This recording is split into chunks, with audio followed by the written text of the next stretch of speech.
feel your love.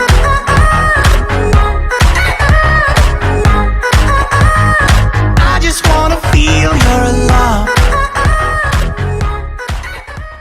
Okay, Assalamualaikum warahmatullahi taala wabarakatuh.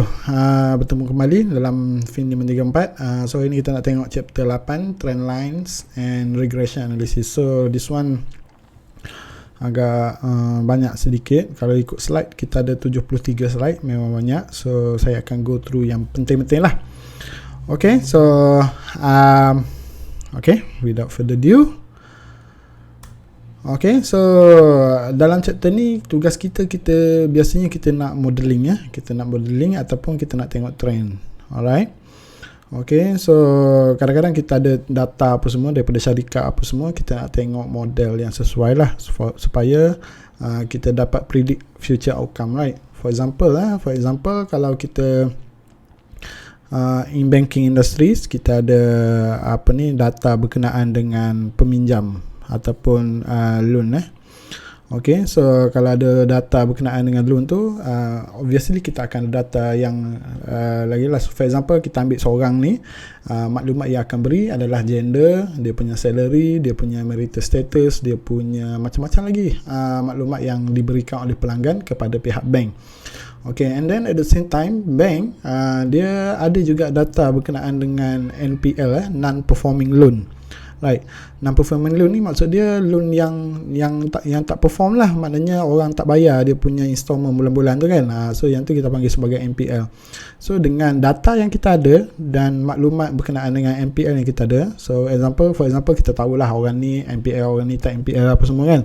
So daripada data ni mungkin kita boleh create satu model lah supaya model ni boleh digunakan dalam masa depan. For example, next customer datang kan, orang baru datang nak buat pinjaman, dengan data yang diberikan kepada pihak bank dapat predict, bukannya exactly 100% betul lah, cuma bank dapat predict secara kasar bahawasanya orang ni ada chances untuk become NPL or not.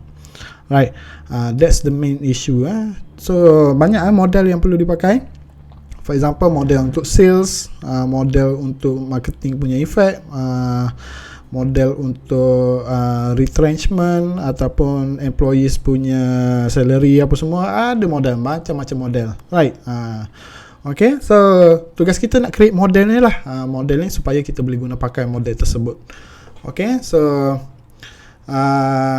create charts to better understand dataset. Ni yang biasalah, kalau kita model secara kasar, model secara kasar kita akan gunakan chart ataupun graph lah. So graf yang sesuai ni penting supaya kita dapat faham dengan lebih mudah. For example, create charts to better understand dataset. So kita boleh faham pergerakan dia. And then yang kedua, untuk cross sectional data. Cross sectional data ni kalau boleh you Google. Saya nak cerita nanti takut panjang pula. So biasanya kita akan guna scatter chart. And then untuk time series data, yang ni obviously for example data untuk harga saham, pergerakan harga saham tu biasanya kita guna line chart lah, kalau bar chart tak sesuai pula. Alright, okay, so chart-chart ni ataupun graf ni sesuai lah untuk menerangkan berkenaan dengan data tersebut. Tengok kesesuaian dia. For example, kalau kita nak tengok berkenaan dengan jumlah lelaki dan perempuan dalam satu kawasan tu, so better kita guna bar chart lah. Maknanya kita boleh tahu, okay, orang lelaki lebih ramai, orang perempuan lebih sedikit ke macam mana ke. So yang tu depends on data, right? Okay, so kita nak go kepada modeling. Modeling ni dia banyak. Kita dekat Malaysia ni kebanyakannya kita banyak pakai linear lah, linear. Tapi sebenarnya banyak lagi modeling yang sesuai lah. Okay, so common mathematical function use predictive analytical model. So kita nak create model, so banyak mathematical function yang sesuai lah berkenaan dengan data. Okay, linear ni yang paling common linear ni maksud dia apa? Kita create data based on straight line, yang mana functionnya adalah y equal to alpha plus beta x. So alpha tu adalah intercept, beta tu adalah dia punya coefficient. Okay, so linear ni maksud dia straight line. Tapi kadang-kadang data ni kita tak boleh represent dengan straight line. Kita kena represent dengan lekuk-lekuk kan. Okay. And then kita ada logarithmic. Yang ni kita pakai logarithm. Yang mana kita boleh pakai log ataupun ln. Beza log dengan log ni biasanya dia based on 10. Ln ni natural logarithm, kita based on whatever kita want lah, apa yang kita mahu, right? Okay, and then kita ada polynomial second order. Polynomial ni maksud dia graph tu kita boleh represent dengan S shape ataupun N shape, U shape kan. Maknanya dia bukan straight line, kita boleh represent dengan lekuk, right? Okay, yang ni biasa kalau kita tengok dalam ekonomi right, untuk represent cost function, average cost function apa semua kan. Okay, biasanya kita akan guna polynomial. So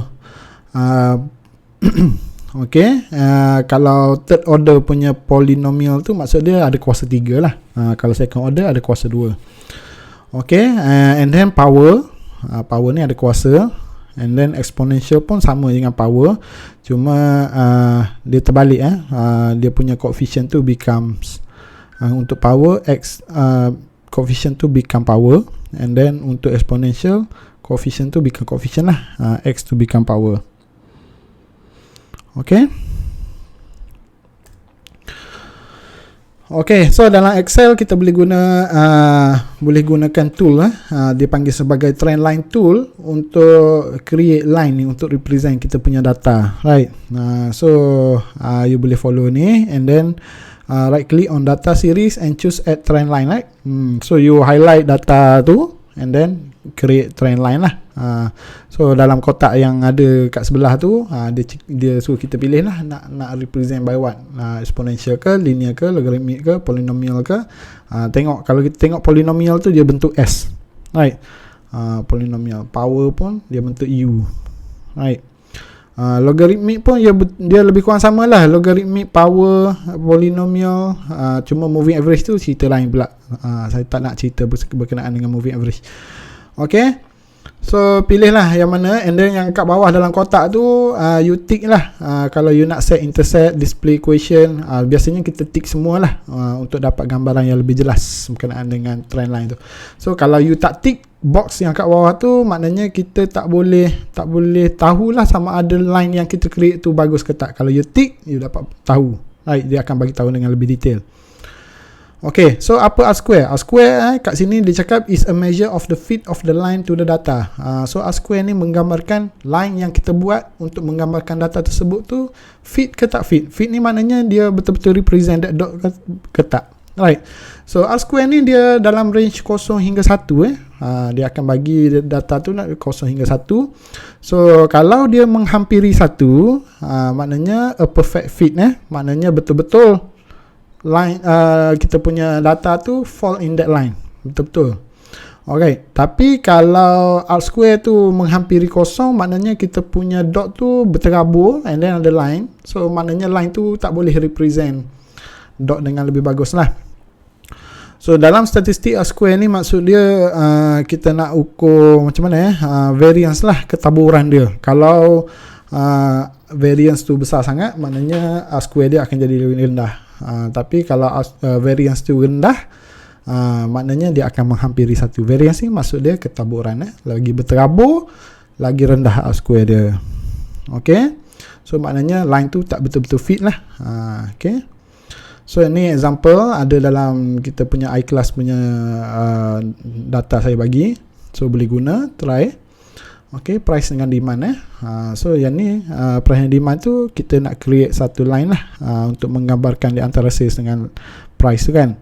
So kalau tengok line tu and then dia akan bagi function kat atas tu. Yang ni ni function yang untuk menggambarkan line tersebut. Y equal to negative berapa lah.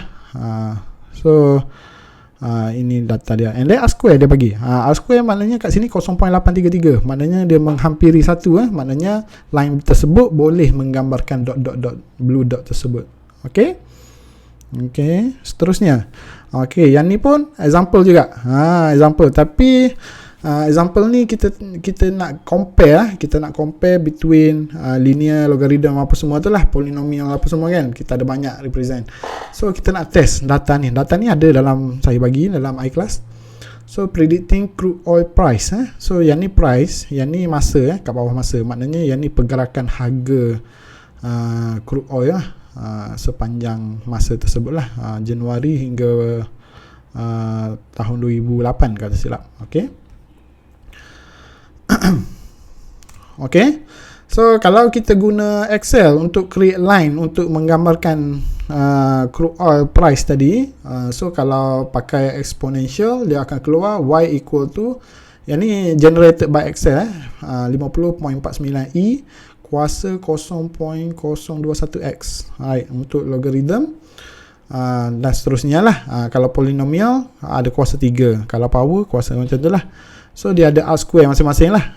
R square untuk exponential 0.664, logarithm 0.38, polinomial bagus ni, dekat dengan 1, 0.9. Manakala untuk polinomial 3 0.92, lagi bagus. And then untuk power 0.39. So kalau kita tengok dekat sini, polinomial 3 yang paling bagus. Right, 0.92, hampir 1. Ataupun kita boleh convert R square ni into persen, 92%. Kalau untuk polinomial 2 tu 90%. Right, so paling dekat dengan 1, maknanya line tu lebih sesuai lah. Okay. Okay, so kat sini kita pakai polynomial trend line fit to the data, which is red dot tu kan. Red dot tu adalah hasil daripada line yang kita buat lah untuk menggambarkan tu. Yang ni dia pakai polynomial third, yang ketiga tu, yang ada kuasa 3. So kalau kita tengok function dia kat sini 0.0052 x kuasa 3, kuasa 2, kuasa 1, dan dia ni dia punya intercept. And then R square adalah 92. Maknanya this red dot ni adalah yang paling sesuai untuk menggambarkan blue dot ni, semua ni. So maknanya kalau data yang seterusnya, iaitu data kalau kita nak tahu Mei, Jun, Julai Julai 2008, so kita boleh agak dah harga dia akan berada lebih kurang dekat sini kan. Kita boleh agak so penting untuk buat ni supaya kita boleh predict,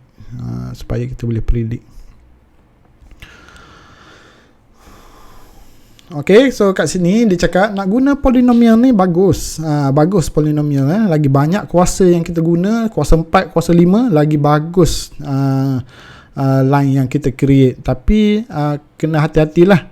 R square tinggi sangat bagi saya. R square tinggi sangat adalah dia akan jadi overfit.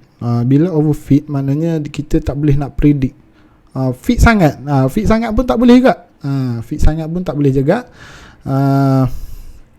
Contohnya kalau you dapat R square tu dapat 99 ataupun 0.99, sangat hampir dengan 1, right? So bila yang ni dia tak ada variance langsung, so prediction untuk next punya data dia akan jadi salah lah. Overfit dia panggil, overfit. So kat sini dia cakap use your eye to make a good judgment. Okay, kadang-kadang kita kena tengok dengan mata kasar jugalah line tu macam mana. Okay, regression analysis. So regression analysis ni semua orang tahulah regression ni apa. So regression ni sebenarnya kita nak tengok hubungan di antara dependent dengan independent. For example, yang earlier version tadi saya bagi tahu berkenaan dengan NPL tadi kan. So NPL tu adalah dependent variable, and then maklumat-maklumat yang ada tu kita panggil sebagai independent variables, right? So regression ni dia ada dua. Kita ada simple linear regression, kita ada multiple regression. Simple linear regression membawa maksud independent variable tu adalah satu sahaja. For example, untuk NPL tadi mungkin kita nak predict NPL berdasarkan gaji peminjam. Kalau multiple regression, dia punya independent variable tu lebih daripada 1, 2, 3 ataupun banyaklah, tak ada masalah. And then saya pernah buat regression, kita ada paling maksimum lah, paling banyak pernah saya buat multiple regression adalah 15 independent variable, right? So depends on you punya study macam mana. Okay, kita go yang simple linear regression dulu lah. Satu variable untuk independent variable dan satu variable untuk dependent variable. So kita ada X dengan Y lah. X independent, Y dependent. Okay. So yang ni tak ada apa sangat lah. So you boleh tengok linear, non-linear, apa hubungan kan. Okay, ni contoh daripada home market value data. Okay, yang ni lebih kurang sama macam saya cerita tadi lah, best fitting regression line kan. So based on R square lah. Okay, so macam mana kita nak create line yang paling sesuai tu, sama ada line tu mendongak ke tinggi ke ataupun mendongak paling ke rendah kan. So sebenarnya kita akan guna teknik dia panggil sebagai least square regression. Least square regression ni maknanya dia create satu line yang paling sesuai untuk menggambarkan dot tersebut, yang mana dia jarak di antara dot dengan line tersebut yang paling minimum ataupun least lah, yang paling sedikit. Alright, so saya tak nak cerita detail ni sebab dia quite technical lah. So jarak di antara dot dengan line tersebut, so for example kat sini E1, E2 ni kan, ni dot ni adalah line yang kita buat. So jarak ni secara menegak ni, vertical punya ni, kita panggil sebagai residual. Setengah orang panggil sebagai error, boleh juga. Error pun boleh, residual pun boleh. So kalau you based on population lah, based on population. So kalau you ambil overall population, you pakai E. Kalau you ambil sample, maknanya you kena pakai residual ataupun U. U. Kalau residual kita tulis U, kalau error kita tulis E. Depends. Okay, this one is calculation untuk determine kita punya best fitted line lah. Best fitted line yang mana dia dapat minimumkan kita punya jarak di antara actual punya data dengan line tersebut. Right? Okay, so ni semua dia ajar cara macam kita nak guna Excel lah untuk create regression. Okay, simple linear ni masuk je data ni dalam regression. So how to klik dalam Excel, data analysis, regression, input Y, input X, masuk je data-data kan. Okay, and then ini adalah result lah, hasil daripada regression tersebut. So dia akan keluar macam ni. Dia ada R square, yang paling penting multiple R ni tak ada apa. Kita tengok R square, adjusted R square, standard error kan. And then kita ada kat bawah ni ANOVA. ANOVA ni stand for analysis of variance. Okay, dan seterusnya lah. Okay, so multiple R dia cakap apa, R square apa semua ni you boleh baca. Tadi pun saya dah cerita. Standard error ni adalah variability jarak di antara blue dot dengan red dot. Okay. Okay, this one is ANOVA. ANOVA ni nak test sama ada X dengan Y tu ada hubungan ke tak ada hubungan. So kita kena ada hypothesis kat sini. Which is first hypothesis kita, population slope coefficient equal to 0, null hypothesis. And then alternate hypothesis is population slope coefficient is not 0. So kalau 0 tu maknanya kita tak boleh cakap dia ada hubungan lah. Tapi kalau dia bukan kosong, maknanya dia ada hubungan. Apa maksud kat sini kosong tak kosong ni? Okay, dia menggambarkan slope slope kita kan, line yang kita buat tadi. Kalau line yang kita buat tu kosong ataupun mendata horizontal line, maknanya dia punya kecurunan tu adalah kosong, ataupun kita boleh simpulkan bahawa hubungan di antara X dengan Y tiada hubungan. Okey, tapi kalau kecurunan dia tu bukan kosong, maknanya dia akan ada steep sikit lah. Dia akan ada steep, sama ada macam ni ataupun macam ni, tak kisah. Maknanya dia ada hubungan. Right, kalau hubungan dia macam ni, maknanya dia hubungan dia adalah positif. Kalau macam ni, sebaliknya lah, negatif hubungan dia. Okay. Okay. Okay, so yang ni kalau kita nak simpulkan memanglah kalau dari sudut gambaran kita boleh tengok sama ada dia ada cerun ke tak cerunan, tapi dari sudut statistikal kita kena prove melalui calculation lah. Kita kena prove melalui calculation, yang mana signifikan nak signifikan ni kita akan tengok berdasarkan dia punya, saya alih sikit. Okay, yang ni F, signifikan F ni. Kalau signifikan F tu less than 5%, maknanya ataupun kurang berbanding 0.05, maknanya kita boleh cakap bahawanya dia ada hubungan. Kalau more than 5% ataupun lebih daripada 0.05, maknanya dia tiada hubungan. Which mean kat sini sebenarnya kalau more than 5%, kita boleh simpulkan bahawa ada chances untuk dapat garis yang horizontal, maknanya kecerunan kosong. Tapi kalau kita dapat significant F2 less than 0.05, maknanya tiada chances untuk dapat horizontal punya line. Alright? Okay. Seterusnya yang ni testing for FTC lah, saya dah cerita tadi. Okay. Residual analysis pun saya dah cerita tadi. Okay, checking assumption. Assumption ni saya dah buat video khas untuk assumption of linear regression. So you boleh check video saya yang sebelum ni berkenaan dengan, boleh check dalam saya punya YouTube channel berkenaan dengan assumption. Okay, and then kita nak tengok multiple linear regression. Tadi saya dah cerita, bila sebut multiple ni maknanya kita punya independent variable tu more than one, more than one, lebih daripada satu. So dia punya function become like this lah, x1, x2 sampai x berapa yang you buat lah. K ni menggambarkan how many variables you have. Alright, so kalau 15 panjang dia punya function, right? Okay, so dia sama macam simple linear regression tadi, cuma bezanya function dia banyak lah, panjang, cuma dia R square apa semua, ANOVA pun still sama. Kita nak test dia punya hypothesis for each variable yang kita test. Kalau ada 15 variable tu, ada 15 hypothesis lah you kena buat. Alright. So kat sini dia ada 1, 2, 3, 4 ada 4 independent variable. So intersect ni bukan okay, ada 4 independent variable. So which is so you tengoklah p value dia. Kalau less than 5% maknanya dia ada hubungan, kalau more than 5% dia ada hubungan. Macam tu. And then dia ada juga maklumat berkenaan R square lah, maknanya model you tu fit ke tak fit. 0.53 ni maknanya separuh fit lah. Okay, variance dia still lagi besar, right?